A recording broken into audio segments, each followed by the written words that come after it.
السلام علیکم خواتین و حضرات۔ اس ویڈیو میں جو معلومات غالب کے بارے میں آپ کو فراہم کی جا رہی ہیں یا آپ کو دی جا رہی ہیں وہ اگر آپ طالب علم ہیں تب بھی، اور اگر آپ طالب علم نہیں ہیں اور ایک عام شخص ہیں اور غالب کے بارے میں جاننا چاہتے ہیں تب بھی کافی مفید ثابت ہو سکتی ہیں۔ غالب کون تھے، ان کا بچپن کیسے گزرا، ان کے والدین کون تھے، وہ کہاں سے آئے، اور ان کی شاعری کی کیا کیا خصوصیات تھیں، اس ویڈیو میں اس کا ایک مختصر سا جائزہ لینے کی کوشش کریں گے۔ مشہور محقق مالک رام نے ایک کتاب لکھی جس کا نام تھا تذکرہ ماہ سال۔ اس میں مرزا اسد اللہ خان غالب کی تاریخ پیدائش 17 دسمبر 1797 لکھی، اور ایک اور لکھنے والے تھے یوسف حسین خان، انہوں نے بھی ایک کتاب لکھی غالب اور آہنگ غالب، اور اس میں ان کی تاریخ ولادت 27 دسمبر 1797 ہی لکھی ہے۔ جبکہ ایک اور محقق بابو رام سکسینہ اپنی کتاب تاریخ ادب اردو میں مرزا غالب کی پیدائش کا سال 1796 بتاتے ہیں، یعنی محققین کے نزدیک یہ صرف 1 سال کا فرق ہے، جو کہ کوئی بہت بڑا فرق نہیں ہے۔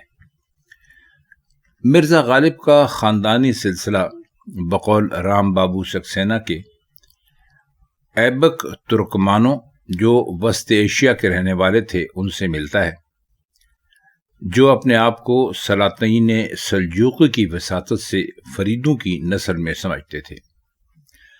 مرزا کے دادا سب سے پہلے ہندوستان آئے اور شاہ عالم بادشاہ کے دربار میں نوکر ہوئے۔ غالب کے والد کا نام تھا عبداللہ بیگ خان۔ انہوں نے ایک انتہائی لاپرواہی کی زندگی بسر کی، کچھ دنوں دربار میں رہے۔ نظام علی خان بہادر کی سرکار میں 300 سواروں کے سردار مقرر ہوئے۔ کئی برس بعد گھر آئے اور الور کے راجہ بختیور سنگھ کی ملازمت اختیار کی، اور یہاں کسی جنگ کے دوران لڑائی میں مارے گئے۔ ڈاکٹر یوسف حسین خان کے بیان کے مطابق وہ راج گڑھ ہی میں دفن ہوئے ہیں، جس کا ذکر بقول ان کے غالب نے بھی کیا ہے۔ راجہ بختیور سنگھ نے عبداللہ بیگ خان کے دونوں لڑکوں یعنی مرزا عزت اللہ خان غالب اور مرزا یوسف بیگ خان کے گزارے کے لیے کچھ مقرر کر دیا اور 2 گاؤں ان کے نام کر دیے۔ اپنے والد کے انتقال کے وقت غالب کی عمر 5 سال تھی، تو ان کے چاچا مرزا نصر اللہ بیگ نے، جن کی کوئی اولاد نہیں تھی، غالب اور ان کے چھوٹے بھائی مرزا یوسف کو اپنی سرپرستی میں لے لیا۔ مرزا غالب ابھی صرف 9 سال کے ہی تھے کہ ان کے چچا مرزا نصر اللہ خان بیگ کا بھی انتقال ہو گیا، اور اب ان کے نانا خواجہ غلام حسین خان، جو کہ فوج میں مشہور رئیس تھے، ان کے گھر میں غالب کی پرورش ہونے لگی، یعنی اپنے نانا کے گھر میں پلنے لگے۔ مرزا غالب کے چونکہ رشتہ دار انگریزی فوج میں رسالدار تھے، اس لیے ان کو انگریزی سرکار کی طرف سے بھی جاگیر ملی، اور ان کے انتقال کے بعد مرزا غالب کو انگریزی جاگیر کی وجہ سے انگریزوں سے بھی پینشن ملتی رہی۔ مرزا کا بچپن بقول رام بابو سکسینہ آگرے میں گزرا، جہاں وہ ایک استاد شیخ معظم علی سے تعلیم پاتے رہے، اور کہا جاتا ہے کہ اس زمانے میں مشہور شاعر نذیر اکبر آبادی سے بھی کچھ ابتدائی کتابیں پڑھی تھیں۔ جب ان کی عمر 14 سال ہوئی تو مرمر نام کے ایک پارسی سے، جو بہت بڑا عالم اور بہت بڑا سیاح تھا اور ہندوستان آیا ہوا تھا، مرزا نے فارسی پڑھی۔ اب یہ نام مرمر بھی ملتا ہے، کچھ لوگ کہتے ہیں کہ اس کا نام عبدالصمد تھا، لیکن بہرحال لگتا ایسا ہی ہے کہ مرزا نے فارسی مرمر یا عبدالصمد نام کے ایک آدمی سے پڑھی تھی۔ مرزا غالب کی شادی نواب نبی بخش خان معروف کی بیٹی امراؤ بیگم کے ساتھ 1810 میں ہوئی، جب مرزا کی عمر صرف 13 سال تھی۔ نواب علی بخش خان معروف چونکہ شاعر تھے، لہذا مرزا غالب کو بھی وہی ماحول میسر آیا۔ مرزا پہلے اسد تخلص کرتے تھے، بعد میں وہ غالب ہو گئے۔ ان کا بچپن اور لڑکپن کا زمانہ عیش اور آرام میں گزرا، لیکن شادی کے بعد ان کے حالات بہت خراب ہو گئے۔ غالب حالات سے مجبور ہو کر دلی چلے گئے اور پھر ہمیشہ کے لیے یہیں کے ہو کے رہ گئے۔ دلی کی فضا میں شاعری گونج رہی تھی، جگہ جگہ مشاعرے ہو رہے تھے، تو شادی بھی ایک مشہور اور معروف شاعر کی بیٹی کے ساتھ ہوئی تھی۔ تو ان ساری وجوہات سے نوعمر مرزا غالب کی طبیعت پر شاعری کا گہرا اثر پڑا اور وہ خود بھی شاعری کرنے لگے۔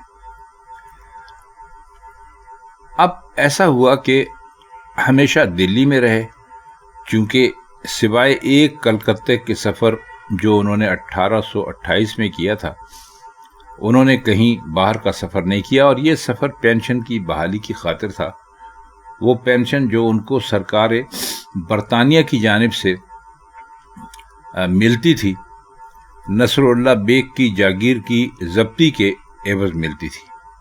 یہ پینشن تو بحال نہیں ہوئی، لیکن مرزا غالب نے مختلف علاقوں کی سیر کر لی۔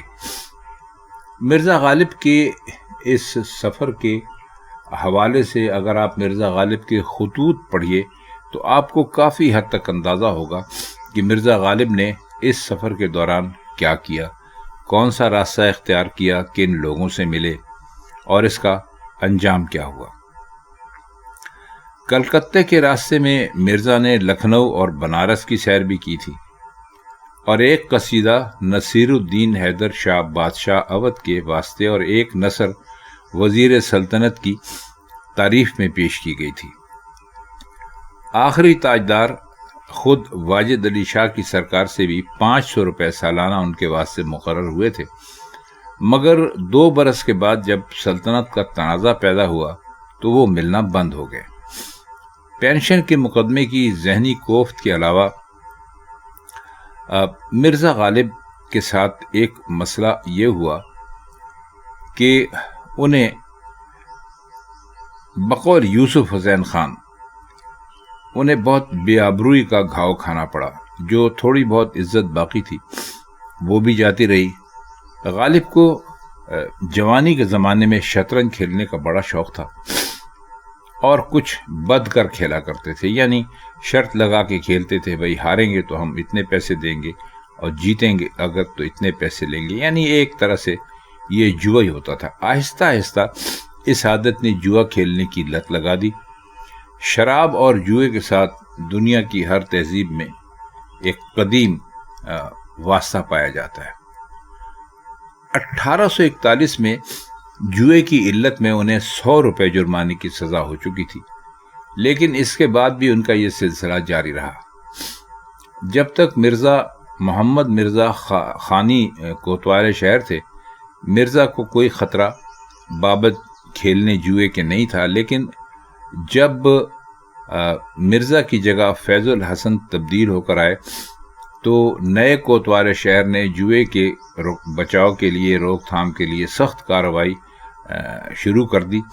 چنانچہ مرزا غالب کو، جنہوں نے اپنے گھر کو جوا کھیلنے کا اڈا بنا رکھا تھا، گرفتار کر لیا اور عدالت فوجداری سے انہیں کچھ ماہ کی قید با مشقت اور 200 روپے جرمانے کی سزا ہوئی۔ کہا جاتا ہے کہ اس عرصے میں صرف نواب مصطفیٰ خان شیفتہ ہی ان کی خبرگیری کرتے رہے۔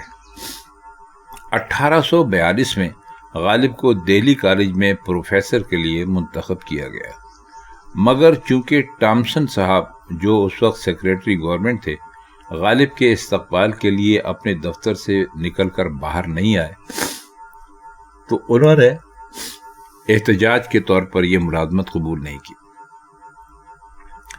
بعد میں بادشاہ بہادر شاہ ظفر نے ان کو نجم الدولہ، دبیر الملک، نظام جنگ کا خطاب عطا کیا اور مزید یہ کہ ان کو 50 روپے مہینے کے صلے میں 1849 میں تاریخ خاندان تیموریہ لکھنے کا حکم بھی دیا۔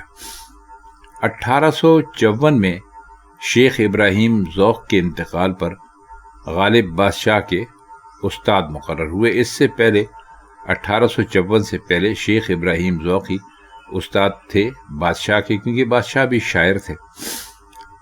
رام بابو سکسینہ نے لکھا ہے کہ غدر کے دنوں میں بسلسلہ ملازمت اور تقریب شاہی کی مرزا بھی مصائب میں مبتلا ہو گئے، یعنی ایک تو ان کی ملازمت تھی شاہی دربار میں، اور دوسرے وہ بادشاہ سے زیادہ قریب ہوتے تھے تو ان کے اوپر بھی یہ مصیبت آئی، ان کی پینشن بند ہو گئی، ان کے چال چلن کے متعلق تحقیقات ہونے لگی، اور آخر میں جب پوری صفائی ہو گئی اور یہ بے گناہ ثابت ہوئے تو ان کی پینشن بحال ہوئی اور عزت سابقہ بھی واپس کر دی گئی۔ غالب نواب یوسف علی خان جو کہ رامپور کے نواب تھے، ان کے بھی استاد تھے، جو ان کو 100 روپے ماہوار بطور پینشن کی عمر بھر دیتے رہے۔ غالب کا انتقال 15 فروری 1869 کو 72 برس 4 ماہ کی عمر میں دہلی میں ہوا اور وہ وہیں دفن ہوئے۔ خواتین و حضرات، یہ غالب کے بارے میں اس ویڈیو کا پہلا حصہ تھا۔ اس کا دوسرا حصہ ہم جلد ہی آپ کی خدمت میں پیش کریں گے، جس میں غالب کی شاعری وغیرہ کا جائزہ لیا جائے گا۔ آج کے لیے اتنا ہی۔ اب ہم چاہتے ہیں آپ سے اجازت۔ خدا حافظ۔